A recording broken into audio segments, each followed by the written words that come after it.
다음 주가 진짜 승부처입니다. 한국 증시 살아날까? 미국은 이미 달라졌다. 제가 이 앞번 시황에서 말씀드릴 때 미국이나 우리나라나 그다지 안 좋다라는 식으로 말씀을 드렸잖아요. 그런데 이번 주에 미국이 슬금슬금 부정에서 중립 아니면 긍정으로 변하고 있다라는 거. 거기에 대놓고 기껏해봐야 단타 아니면 2, 3일 정도 스윙 치는 제가 똥꼬집 부릴 생각은 때리지기도 없다라는 거. 왜? 그 똥꼬집 때문에 제가 주식하는 초창기에 종목을 수십 개를 말아먹었고 수십 개를 말아먹은 덕분에 깡통을 몇 번 찼다라는 거. 깡통을 몇 번 찬 제가 아직까지 X고집을 못 부리고 가지고 있었다면 저는 주식을 지금은 안 하고 있겠죠. 그리고 벌써 대출이 되었겠죠. 지금까지 살아남아 있다라고 하면 그 버릇은 고쳤다는 그겠죠. 여러분들도 제발 주식 앞에서 워렌 버핏 할배처럼 장기를 하시는 분들이라면 당연히 고집도 있어야 되고 카리스마도 있어야 되고 뭔가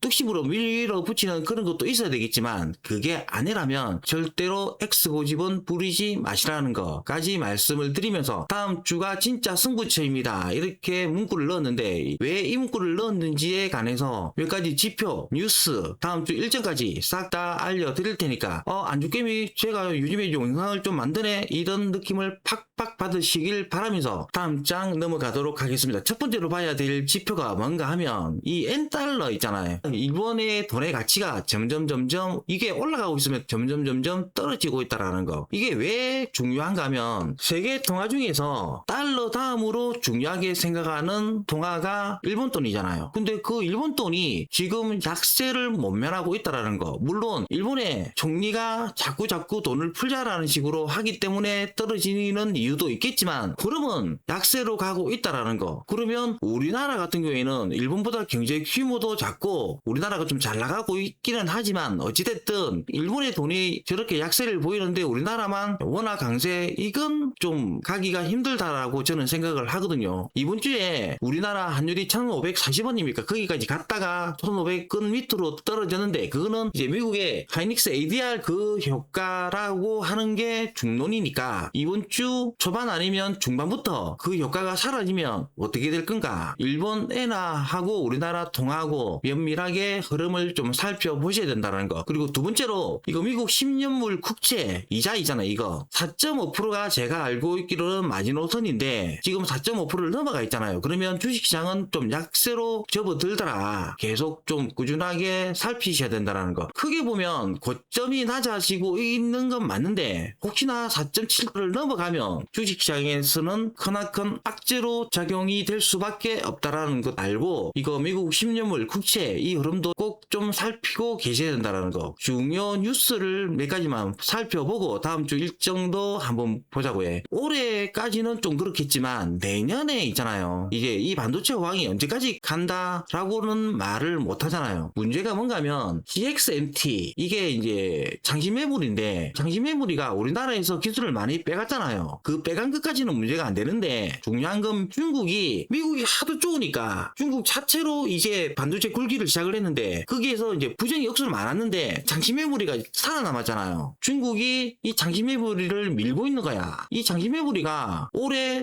안으로 상장을 할 분위기잖아요. 그러면 실단도 더 넉넉해져. 이 장시매물이가 내년부터는 이제 삼성전자하고 하이닉스의 위험 요소로 작용을 할 수도 있다라는 것도 생각을 좀 하셔야 된다라는 거. 잠재적인 위험 요소가 되는 거겠죠. 이제 반도체 고점인가요? 정권사 목표가 제각각으로 달라지고 있다라는 거. 이거 같은 경우에는 솔직히 저는 리서치센터 그쪽은 별로 그렇게 믿지는 않았는데 실컷 올라갈 때는 계속 그 파도를 타다가 조금 미끄러지니까 당장 하이닉스 185만원으로 목표가 낮추는 거 봐요. 이거는 이제 우리가 흐름을 잘 타야 되겠죠. 삼성전자하고 하이닉스가 어느 정도 지수를 방어를 해주든지 좀 올려주든지 하고 그 다음에 그 밑에 애들이 올라가야 되는 분위기니까 코스닥 돈 빼 레버리지로 남은 건 두 자리 손실. 저는 이제 레버리지 이거 처음 상장할 때부터 진짜 욕을 버거치 했는데 저걸 왜 상장을 할까? 없는 걸 만들어갖고 왜 개미들 죽이는 짓을 할까 이랬는데 결국은 거기에 빠졌던 개미들이 코스닥 수급은 수급대로 죽이고 개미들 돈은 돈대로 빨아먹고 지금 이 짓 하고 있다라는 거. 반년 만에 코스피 사이드가 34번 글로벌 금융위기 때보다 더 많다. 단독에서는 에브리데이 사이드카 이 말도 하던데 거의 뭐 이 꼴이죠, 이 꼴. 6월달, 7월달에는 하루걸러 사이드카 지금 걸리고 있는 분위기잖아요. 이게 뭔가면 극심한 변동성 장세잖아요. 자칫 잘못하면 저점 손절, 고점 매수 이거 할 수도 있으니까 조심하시라는 거. 기름값이 지금 좀 많이 내렸잖아요. 그런데 오히려 S-오일은 오르고 있더라. 이 이유에 관해서도 여러분들이 한번 알아보실 분들은 알아보셔야 된다는 거. S-오일이 슬금슬금 지금 오르고 있거든요. S-오일은 대주주가 미국이 아니고 저게 사우디잖아요. 그것도 알고 계셔야 된다는 거. 반도체 2배 급등 가격 전망 27년 아직까지 이렇게 전망은 계속 좋다라는 거. 하루 동안 1,400억 강제 청산 이거 반대매매 극심한 변동성 요거 때문이겠죠 당연히. 이거는 이제 월요일날 이 뒷장에도 한 번 더 나오겠지만 하이닉스가 ADR을 상장을 하고 금요일날 성공적으로 마감을 했잖아요. 그 가격을 따져보니까 우리나라 본주보다 16%가 더 비싸다. 과연 월요일날 하이닉스가 얼마만큼 튈 수 있을까라는 기대감이 있겠죠. 요것도 당장 월요일 아침부터 보셔야 된다는 거. 그리고 목표가 뉴스하고 이제 중복이 되는 거겠죠. 장밋빛 전망, 비관적 전망. 한 5월달, 6월달 초까지만 해도 반도체는 전부 다 긍정이었어. 지금 반도체가 좀 내리기 시작을 하니까 비관적 전망도 나오고 있다라는 거. 그래서 저는 정근사는 결국 믿을 놈들이 못 된다라고 결론을 내리고 있다라는 거. 물론 참고할 건 참고해야 되겠죠. 걔네들이 그래도 배운 게 있고 뉴스나 정보나 이런 것도 우리보다 빠를 테니까 큰 흐름을 보면 얘네들은 항상 긍정적인 게 많고 그리고 흐름을 따라가는 경우가 많기 때문에 거기에 관해서 우리가 제대로 기준을 잡고 정근사들 리포트나 안 그러면 목표가를 보셔야 된다라는 거. 거래대금 폭증 이거 같은 경우에는 저도 좀 의문점이 드는 게 뭔가면 지금 정근사들이 돈을 잘 벌고 있잖아요. 그런데도 주가의 반영이 좀 못되고 있다라는 부분은 저도 좀 이게 뭐지 이런 식으로 생각을 하고 있다라는 거. 저는 이 정권주도 항상 간종에 좀 넣어놓고 있다라는 것도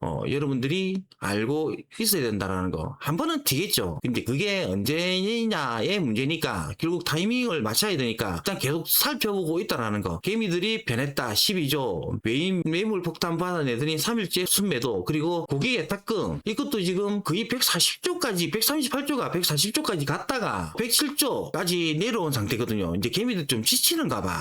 이런 것도 여러분들 알고 있어요. 고객의 탁금 107조 5개월 만에 제조 수준. 개미들 좀 많이 지치는갑다. 반대매매도 많이 당하고 폭락에 겁나서 탈출했는데 삼전닉스 개미들 다시 들어가도 될까요? 이런 의문점. 요번 주에 이제 확실하게 말뚝을 받겠죠. 다시 올라가면 개미들도 달라붙을 거고 떨어지면 아 그렇지 그렇게 생각을 할 거다라는 거. 다음 주 주요 일정을 보시면 첫날에는 별로 중요한 일정이 없는데 제가 요 앞번에도 말씀드렸듯이 하이닉스 ADR 종가 마감이 168달러 우리나라 돈으로 하면 252만원인데 하이닉스가 종가가 220만 천원인데 지금 32만원 정도 갭이 발생이 되는 거잖아요. 그걸 월요일날 넥스트에서부터 얼마만큼 갭을 줄일 수 있는가 이게 관건이겠죠. 월요일날은 그걸 보시면 되는 부분이고 그리고 화요일날 미국의 소비자 물가가 발표가 되는데 이번 주에 어떻게 보면 가장 중요한 일정 중에 하나인데 요거하고 이제 한국은행 기준금리 결정하고 소비자 물가가 계속 높아진다라고 예상치도 좀 안 좋게 나오면 미국은 금리 인상 쪽으로 갈 수밖에 없겠죠. 기름값이 내리고 있어서 다행인데 6월달에는 한참 이제 기름값이 오르고 있는 상황이었으니까 반영이 안 됐을 거라고요. 이것도 여러분들 꼭 한번 살펴보셔야 된다라는 거. 예상보다 높으면 금리 인하 기대 약화, 나스닥 반도체 부담 이거 맞는 거잖아요. 예상보다 낮으면 반도체하고 AI 쪽에 성장주 쪽에 강세 가능성이 있다. 왜? 제가 이 앞번 영상에서도 말씀드렸듯이 그 돈 많다는 구글마저도 빚을 지금 내면서 투자 재원을 발행을 하고 있잖아요. 근데 이자를 더 내야 된다? 당연히 부담이 될 수밖에 없는 거죠. 근데 미국 물가가 좀 낮아지고 있다. 금리 인상 쪽은 아니다 이러면 그 부담이 조금 줄어들겠죠. 그리고 그 다음 날에는 미국의 생산자 물가 그리고 미국의 연준 이거는 생산자 물가는 소비자 물가보다는 조금 중요도가 덜한데 그것도 한번 보셔야 된다는 거. 의외로 소비자 물가 안심시켜 놓고 생산자 물가에서 뒷북을 한 번씩 치는 경우가 있거든요. 그래서 이것도 보셔야 된다는 거. 그리고 미국의 연준 베이지북 ASML 요거 실적 발표하는 거 중요한 거잖아요. 이거는 세계에서 한 개밖에 없는 회사니까 이게 계속 주문이 밀려들고 실적이 좋다 이러면 삼성전자하고 하이닉스가 여기에 있는 물건을 계속 사준다는 거잖아요. 삼성전자하고 하이닉스에도 영향을 미칠 수 있으니까 이것도 관심을 좀 가지자. 목요일날 한국은행 기준금리 결정하는데 이번에는 거의 인상 쪽이 중론이거든요. 지금 그때 금리 인상 발표할 시점에 과연 우리나라 증시가 어느 쪽으로 방향을 턴하는지 그것도 여러분들이 면밀하게 살펴보셔야 된다라는 거. 금리 인상은 어찌됐든 좋은 건 아니니까 왜 금리 인상을 해야 되는가? 물가가 지금 높잖아요. 부동산 안 잡히잖아요. 저번 달에는 그냥 동결로 넘어갔는데 한국은행 총재가 요번에 바뀌었잖아요.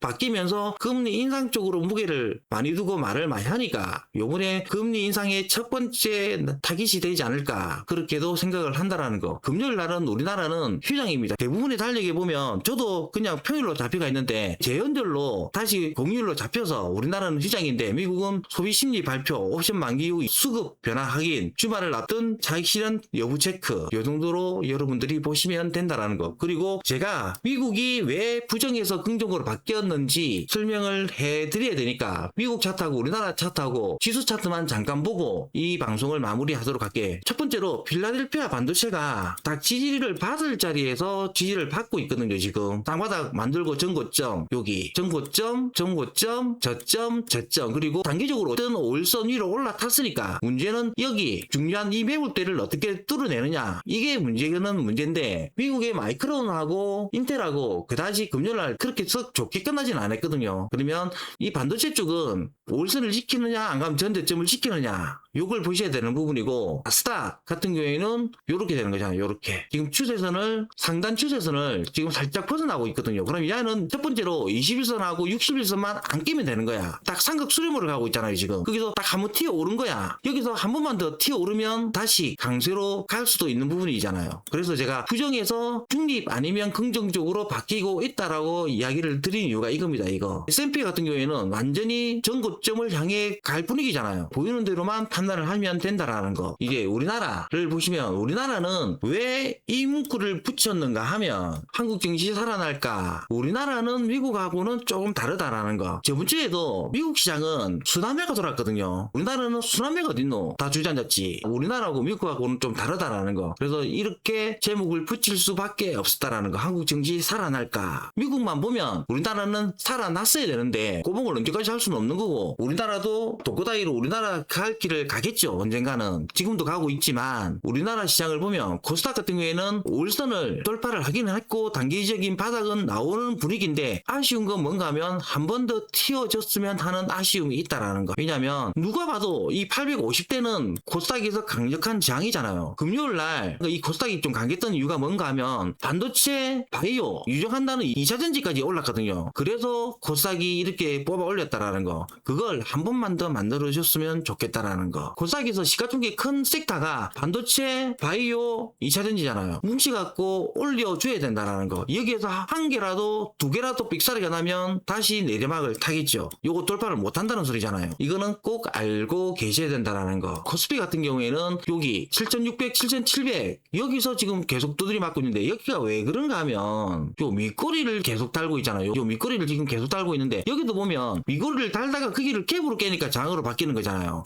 그럼 요 밑꼬리는 뭔데 장으로 지금 작용을 하고 있다는 거잖아요. 이걸 강력하게 뚫어주기 위해서는 이제 월요일날 하이닉스하고 삼성전자하고 우선적으로 땡겨줘야 된다는 거. 넥스트에서부터. 그래도 좀 갈 길은 멀지만 거기를 뚫어주면 고점 낮아지는 이 하락 추세선이 이제 돌파로 바뀌는 거잖아요. 화요일날 음봉향기 나온다고 하더라도 다시 반대로 7700을 지켜주면 우리나라도 좀 부정해서 올라갈 길은 좀 멀지만 산 넘어 산이지만 바닥은 나왔다라는 그런 인식을 심어줄 수 있다라는 거. 그러면서 이제 고객의 딱점이 늘어나는지 그런 것도 보셔야 된다는 거. 이게 제가 왜 이렇게 우리나라도 말씀을 드리는가 하면 이 앞번 뉴스에서 제가 말씀을 드린 게 우리나라 지금 개미들이 지금 수목금 3일 연속으로 지금 팔고 있잖아요. 보통 보면 개미들이 저렇게 떨어질 때 파는 경우는 거의 없거든요. 매수를 하지. 3일 동안 개미들이 팔았다는 말은 좀 많이 치셨다는 소리야. 시장은 올라갈 가능성이 좀 있으니까 제가 여러분들한테 차트를 갖고 설명을 드린다라는 수급을 보면 개미들이 수요일부터 팔기 시작을 했거든요. 외국인들은 이제 매도 규모는 조금 줄었고